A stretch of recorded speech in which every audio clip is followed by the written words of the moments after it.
Friends தீபத்தன்னைக்கு வச்ச விளக்கு பார்த்தீங்கன்னா, இன்றைக்கி சனிக்கிழமை தாங்க வந்து சுத்தம் பண்ணிட்டு இருக்கறேனுங்க. நல்லா சுடு தண்ணியில் வச்சு நல்லா கொதிக்க விட்டு எடுத்து, அதுக்கப்புறம் வந்து பார்த்திங்கன்னா, ஸ்க்ரப்பு போட்டு தேய்ச்சி வெயிலில் காய வச்சு எடுத்து வச்சிட்டோம் அப்படின்னா, அடுத்த வருஷத்துக்கு யூஸ் ஆகும்னு சொல்லிட்டு பண்ணிகிட்ருக்கறேனுங்க.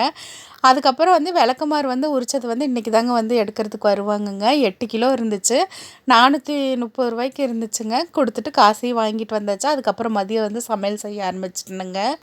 மதியம் வந்து பார்த்திங்கன்னா, சமையல் வேலையை முடிச்சுட்டு, அதுக்கப்புறம் வந்து பார்த்திங்கன்னா, வெண்டைக்காய் கொஞ்சம் விதை போட்டு விட்டுறலாம் அப்படின்னு சொல்லிட்டு தாங்க வெண்டைக்காய் விதை எடுத்துகிட்டு போய் ஊனி விட்டுட்டுருக்கறேனுங்க. ஒரு நிறைய செடி வச்சுருந்தேனுங்க. அதிலெல்லாம் நோய் விழுந்ததுனால பார்த்திங்கன்னா, இப்போ ஒரு 4 செடி தான் இருக்குது. நம்ம குழம்புக்கு தேவையான அளவுக்கு இருக்குதுங்க. சரி மறுபடியும் வந்து ஊனி விட்டுறலாம், இந்த இடம் சும்மா தான் இருக்குதுன்னு சொல்லிட்டு ஊனி விட்டாச்சுங்க. அதுக்கப்புறம் நம்ம வெண்டைக்காய் செடி இருக்கிற பக்கம் பார்த்திங்கன்னா, கொஞ்சம் இடம் வந்து தாராளமாக இருக்கும். அந்த இடத்தையும் வந்து சுத்தம் பண்ணி விட்டுறலாங்க. சுத்தம் பண்ணிவிட்டு இப்போ வந்து வரக்கூடிய பண்டிகையெல்லாம் வர ஆரம்பிச்சிருச்சு. நம்ம ஊரில் நோம்பி வந்துடும். அதுக்கப்புறம் தைப்பூசம், பங்குனி உத்திரம், தைப்பொங்கல் இதெல்லாம் வரதுனால வந்து பார்த்திங்கன்னா, காய்கறி வந்து நம்ம தோட்டத்தில் போட்டுட்டோம் அப்படின்னா, நமக்கு தேவையானுங்கிறதப்போ வந்து காய்கறி பறிச்சுக்கலாம்.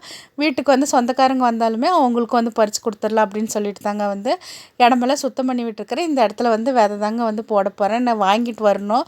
வாங்கிட்டு வந்ததுக்கப்புறம் காட்டுறேங்க. அதுக்கப்புறம் பாப்பா இந்த வேலையெல்லாம் முடிச்சுட்டு இருக்கும்போது ஏதாவது காரமாக செஞ்சு கொடுங்க, ஸ்நாக்ஸ் சாப்பிட்ணும் அப்படின்னாங்க. சரி நமக்கு எவ்வளோ வேலை இருந்தாலுமே நம்ம வீட்டில் இருக்கவங்க கேட்டால் அப்படின்னா செஞ்சு கொடுத்தாகணும். அது என் பொண்ணெல்லாம் வந்து இதெல்லாம் கேட்குறதே அதிசயங்க. செஞ்சால் கூட சாப்பிடாது. அதுக்காக மிளகா பஜ்ஜி, வெங்காய பஜ்ஜி செஞ்சுருந்தேனுங்க. அதுக்கப்புறம் காப்பி வச்சு கொடுத்து ஈவினிங் ஸ்நாக்ஸை வந்து முடிச்ச